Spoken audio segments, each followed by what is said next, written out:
Hello friends, आप सबका एक बार फिर से बहुत बहुत स्वागत है। आज हम लोग बात करेंगे बैंक के कुछ इम्पॉर्टेंट ट्रांजैक्शंस के बारे में। तो बैंक कॉलम वाली कैश बुक में जिसमें कैश का कॉलम और बैंक का कॉलम दोनों रहते हैं, उसमें बैंक से रिलेटेड जो भी इम्पॉर्टेंट ट्रांजैक्शन है उसमें से कुछ ट्रांजैक्शन पिछले वीडियो में बता दिए हैं। आज कुछ नए ट्रांजैक्शंस के बारे में बात करेंगे। तो इनमें से एक होता है इंडोर्समेंट ऑफ चेक।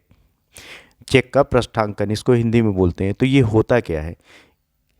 इंडोर्समेंट का मतलब होता है किसी चेक की ऑनरशिप थर्ड पार्टी को ट्रांसफ़र कर देना। इंडोर्समेंट ऑफ चेक का मतलब होता है किसी चेक की ऑनरशिप थर्ड पार्टी को ट्रांसफ़र कर देना।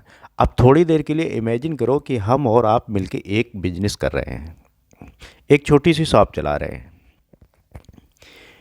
वहाँ पर अरुण नाम का एक लड़का है, उससे हम लोगों को पैसे लेने हैं। उसने कभी हम लोगों से माल परचेज़ किया होगा और पेमेंट नहीं किया था। अब वो अरुण आ गया, तो अरुण से हम लोगों ने पैसे मांगे कि भैया आपके 20,000 रुपये बकाया हैं, 20,000 रुपये मुझे चाहिए। अरुण ने क्या कहा कि भाई देखो, मेरे पास कैश तो है नहीं, नगद तो पैसा है नहीं, हाँ मेरे बैंक अकाउंट में पैसा पड़ा हुआ है, तो आपको मैं चेक दे सकता हूँ। तो हम लोगों ने कहा ठीक है भैया, चेक ही दे दो। तो अरुण ने 20,000 रुपये की चेक दे दी और चेक दे के चला गया। अब जब अरुण ने 20,000 की चेक दी तो इसकी जर्नल एंट्री क्या होगी, कर सकते हो? जर्नल एंट्री अगर आप लोगों ने पढ़ी होगी अच्छे से तो तुरंत कर लोगे। तो 20,000 की जब चेक दी तो क्या एंट्री करेंगे? अगर वो चेक उसी दिन बैंक में डिपॉजिट नहीं करी है तो कैश अकाउंट को डेबिट कर देंगे और अरुण के अकाउंट को 20,000 रुपये से क्रेडिट कर देंगे। यहाँ तक हो गया। अब मिस्टर विशाल हैं, उनको हम लोगों को 20,000 रुपये देने हैं। अरुण से 20,000 लेने थे, विशाल को 20,000 रुपये देने हैं। और 2-3 दिन बाद विशाल आ गया। उसको हम लोगों ने क्या किया, जो चेक अरुण ने दी थी उसको हम लोगों ने विशाल को दे दिया। उस चेक के पीछे पे टू विशाल लिख दिया और अपना साइन कर दिया और कहा कि ले जाओ, ये अपने खाते में लगा देना, ठीक है, 20,000 रुपये तुम्हें मिल जाएंगे। तो क्या एंट्री करेंगे? विशाल को डेबिट करेंगे और कैश अकाउंट को क्रेडिट कर देंगे। तो जब किसी चेक की ऑनरशिप किसी थर्ड पार्टी को ट्रांसफ़र कर देते हैं हम लोग, तो उसको कहते हैं इंडोर्समेंट। जैसे अरुण से चेक ली और उस चेक की ऑनरशिप विशाल को ट्रांसफ़र कर दी, तो ये हो गया इंडोर्समेंट। अब देखो, इसको कैश बुक में रिकॉर्ड कैसे करेंगे। कैश बुक का फॉर्मेट पता है आप लोगों को? कैश का कॉलम है, बैंक का कॉलम है, और इधर पेमेंट साइड में भी कैश और बैंक का कॉलम है। देखो, कैश बुक बनाते समय कंफ्यूज मत हुआ करो, ये कैश अकाउंट ही है। इसको कैश अकाउंट की तरह अगर ट्रीट करोगे और जनरल एंट्री अपने दिमाग में सोच लोगे तो बहुत आसान हो जाएगा। अब देखो, 2 मार्च को अरुण से चेक ली थी हम लोगों ने, तो क्या एंट्री की थी? कैश अकाउंट को डेबिट किया था, अरुण के अकाउंट को कर दिया था क्रेडिट। अब यहाँ पर अगर कैश अकाउंट बनाना पड़ जाए तो क्या करेंगे? कैश अकाउंट के डेबिट साइड में टू अरुण लिख देंगे। वही यहाँ पर करना है। कैश बुक के डेबिट साइड में मतलब रिसीप्ट साइड में डेट डाल देंगे और यहाँ पर लिख देंगे टू अरुण, और कैश वाले कॉलम में 20,000 रुपये रिकॉर्ड कर देंगे। ठीक। अब देखो, 5 मार्च को क्या हुआ, वही चेक जो अरुण से मिली थी वो चेक हम लोगों ने दे दी, किसको? विशाल को दे दी। तो 5 मार्च को क्या रिकॉर्ड करेंगे? डेट डाल देंगे यहाँ पे, और कैश वाले कॉलम में क्रेडिट साइड में बाई विशाल लिख के 20,000 रुपये यहाँ पे रिकॉर्ड कर देंगे। ठीक है, ये आ गया समझ में। अब देखो, दूसरी चीज़ क्या हो सकती है? चेक का डिसऑनर। डिसऑनर के केस में क्या होता है कि जैसे किसी से चेक मिली और वो हमने बैंक में लगा दी, किन्हीं कारणों से बैंक ने पैसे देने से मना कर दिया या वो चेक अपने खाते में क्रेडिट नहीं हुई, उसको बोलते हैं चेक का डिसऑनर, चेक का अनादरण। मतलब एक तरीके से चेक की बेइज्जती हो गई। बैंक ने कहा कि भैया ये पकड़ो चेक अपनी, मैं पैसे नहीं दूंगा इस चेक के, जाओ जिसने दी है उसके मुंह पे मार दो जाके ये चेक। तो इसको बोलते हैं चेक का डिसऑनर। जब बैंक चेक की अमाउंट को देने से मना कर देता है उसको बोलते हैं चेक का डिसऑनर। और वो किन कारणों से हो सकता है चेक में साइन गलत हो, या डेट गलत डाल दी हो, या चेक में कहीं ओवर राइटिंग हो, या उसके खाते में पैसे ही ना हो और चेक पकड़ा के चला गया कोई भी आदमी। तो अब देखो एग्जाम्पल से समझो। A cheque for ₹20,000 receive from Ram Kumar is dishonour. एक 20,000 रुपये की चेक राम कुमार से मिली और वो हो गई डिसऑनर। तो जब चेक मिलेगी तो क्या एंट्री करेंगे, बैंक अकाउंट को डेबिट करेंगे और राम कुमार को कर देंगे क्रेडिट। जब चेक ये डिसऑनर हो गई, बैंक से नोटिफिकेशन आ गया कि भैया ये चेक राम कुमार ने जो आपको दी थी, आपने हमारे वहाँ पे बैंक में लगाई थी, ये चेक डिसऑनर हो गई है, अब इस चेक का पेमेंट आपको नहीं मिलेगा, ये राम कुमार को वापस कर दो जाके। तो क्या एंट्री करेंगे, राम कुमार को वापस करेंगे उस चेक को। तो राम कुमार फिर हो जाएंगे रिसीवर। यहाँ पर देखो गिवर थे राम कुमार, तो राम कुमार को किया गया था क्रेडिट। अब यहाँ पे फिर राम कुमार हो जाएंगे रिसीवर, चूँकि राम कुमार को चेक पकड़ा देंगे, भैया राम कुमार ये पकड़ो अपनी चेक, इसका ये क्लियर नहीं हुई, इसका पैसा हमको मिला ही नहीं, तो ये पकड़ लो अपनी चेक।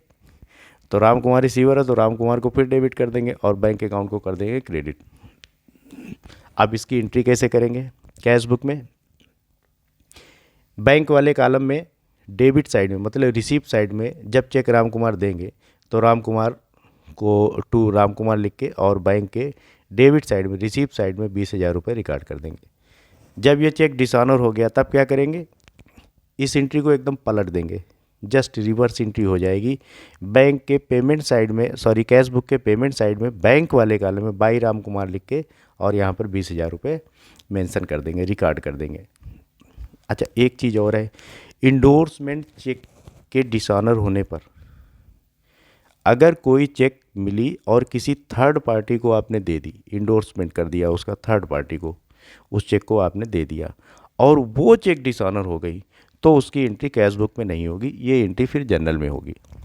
ठीक, अगर आपको चेक मिली, आपने अपने खाते में लगा दी, डिसऑनर हो गई, तब तो कैश बुक में उसको रिकॉर्ड किया जाएगा। लेकिन अगर आपको कोई चेक मिली और आपने किसी थर्ड पार्टी को उसको इंडोर्समेंट कर दिया और फिर वो चेक डिसऑनर हो गई, तो उसकी एंट्री फिर जनरल में होगी, कैश बुक में नहीं होगी।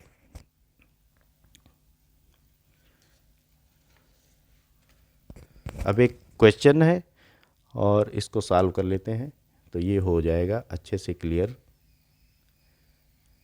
तो हाँ, enter the following transaction in the double column cash book. Double column कौन सा, एक कैश का कॉलम और एक बैंक का कॉलम।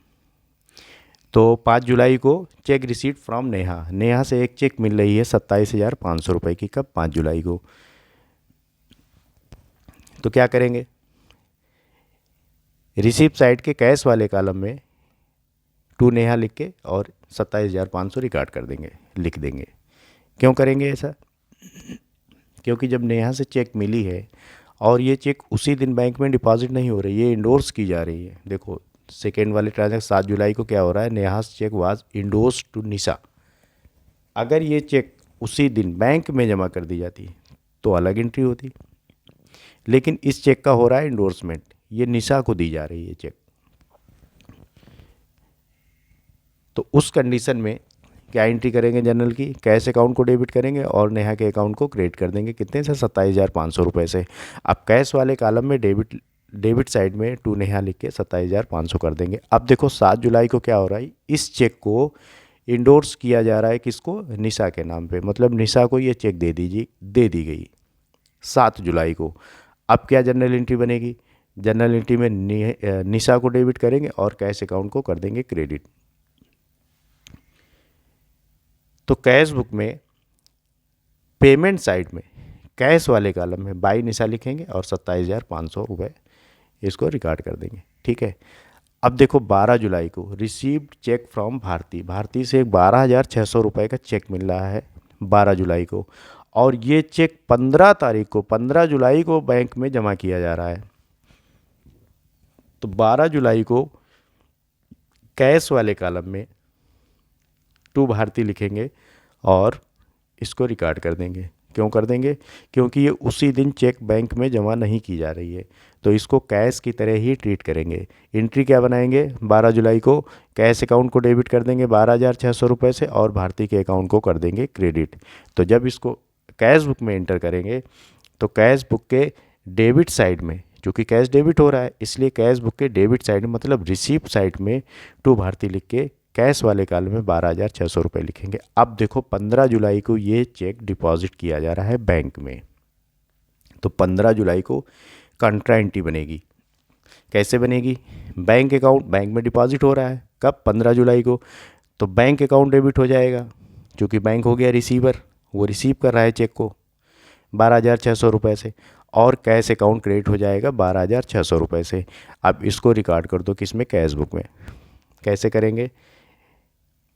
बैंक वाले कॉलम में डेबिट साइड में, क्योंकि बैंक डेबिट हो रहा है इसलिए बैंक के डेबिट साइड में मतलब रिसीप्ट साइड में लिख देंगे टू कैश 12,600 रुपये, और पेमेंट साइड में कैश वाले कॉलम में, चूँकि कैश क्रेडिट हो रहा है इसलिए पेमेंट साइड में कैश वाले कॉलम में बाई बैंक लिख देंगे कितना? 12,600 रुपये से। ये हो गई कंट्रा एंट्री, सी बना दिया।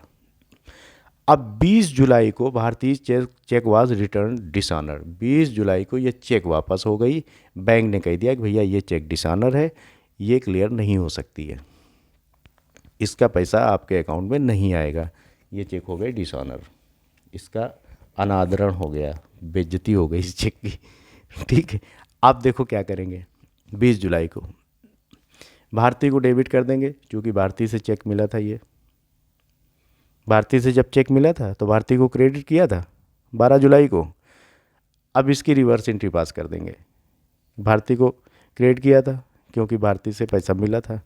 अब ये चेक भारती को फिर हम वापस कर देंगे जाके, तो भारती को डेबिट कर देंगे। बैंक ने चेक वापस की है तो बैंक हो गया गिवर, उसको कर देंगे क्रेडिट कितने से? 12,600 रुपये से। भारती का अकाउंट अभी हम लोग नहीं बना रहे, इससे मतलब नहीं है, अभी हम लोग बैंक अकाउंट बना रहे हैं। तो बैंक वाले कॉलम में क्रेडिट साइड में मतलब पेमेंट साइड में बाई भारती लिख के 12,600 रुपये लिख देंगे। ठीक है, ये सारी चीज़ें समझ में आ गई?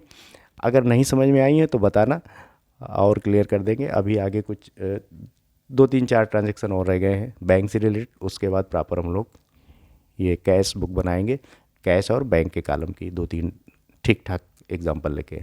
तो तब तक के लिए bye bye and take care.